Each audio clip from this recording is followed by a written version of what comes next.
Watch this. Your backhand topspin keeps dying in the net or flying off the table because you're missing one critical adjustment in your swing. Here's something almost every amateur player struggles with. You push the ball and it goes out. You hold back and it drops into the net. Today we're fixing your backhand topspin against backspin. A lot of you have asked whether you should lift the ball or press down on it. My answer is, build everything on friction.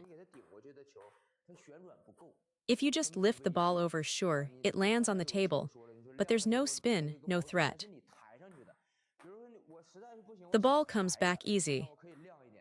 When you lift, those balls have no quality.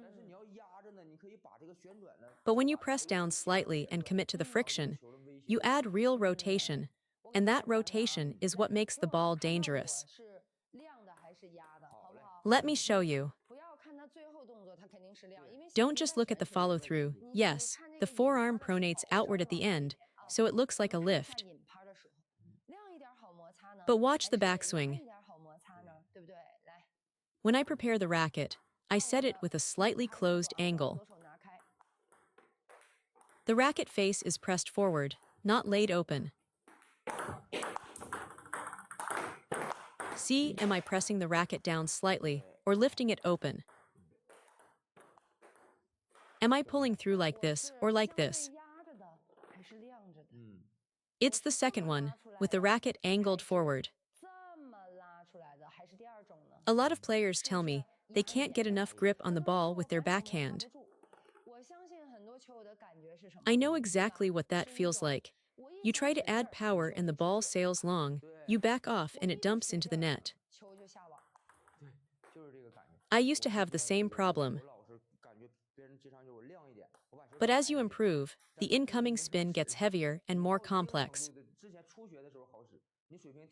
This applies to the forehand too.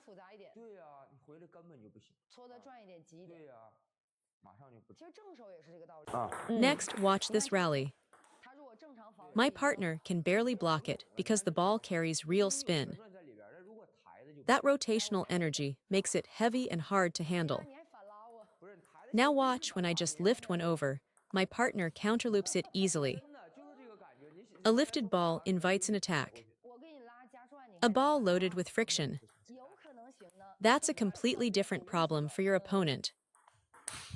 When I only lift, the slightest loss of focus on the friction sends the ball flying long. That's the difference. Maybe for a while you can win points by lifting, but it's a dead end. You have to face the real problem. Use friction, create spin, don't just get the ball over. When your opponent makes it difficult for you, you need to send that difficulty right back. So once you send that difficulty back with spin, your opponent is the one dealing with problems. Watch, if I don't keep the racket face closed, the ball flies off. So here's how to think about the backhand loop. Don't contact the middle of the ball. Contact the upper middle portion and brush upward through it. After you catch the ball with friction, the forearm extends forward, and the racket face naturally opens on the follow-through.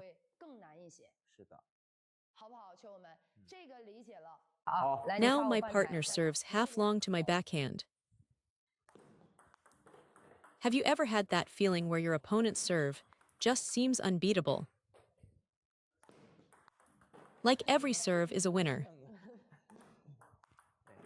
I know that frustration well. Let me show you why I can loop these serves that feel impossible to you. Watch my racket angle here, it stays closed through the backswing, and I brush up through the ball's upper half.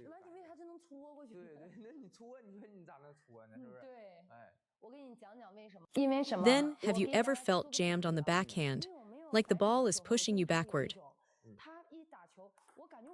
You lean back, your weight shifts to your heels, and you can't find a comfortable contact point.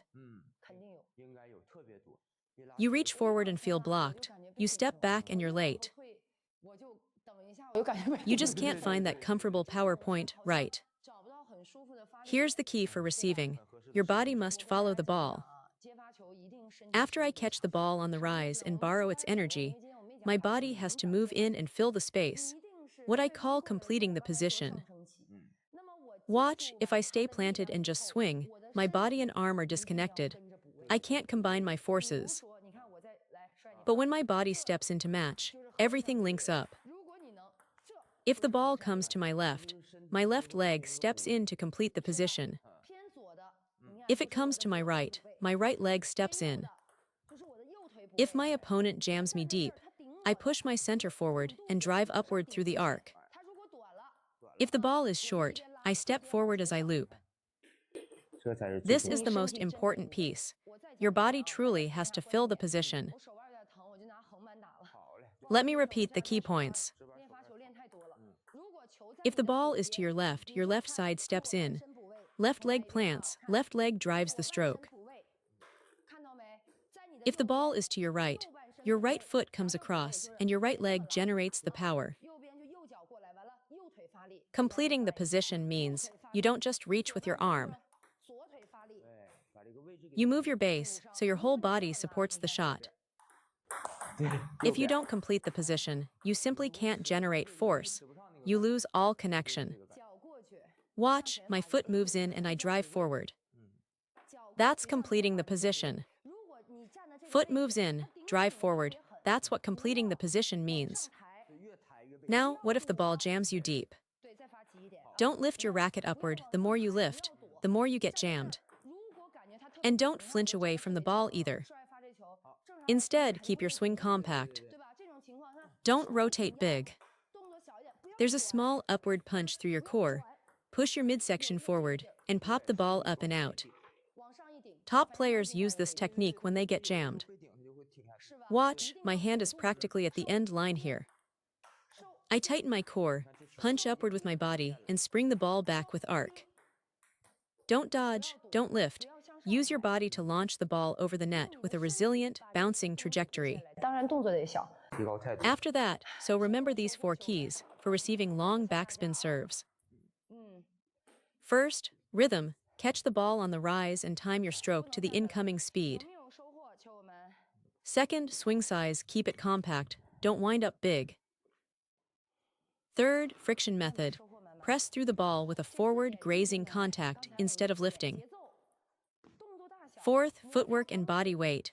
Complete the position so your whole body supports the shot. These 4 points are the foundation. In practice, focus on one at a time until each one becomes automatic. Then layer them together.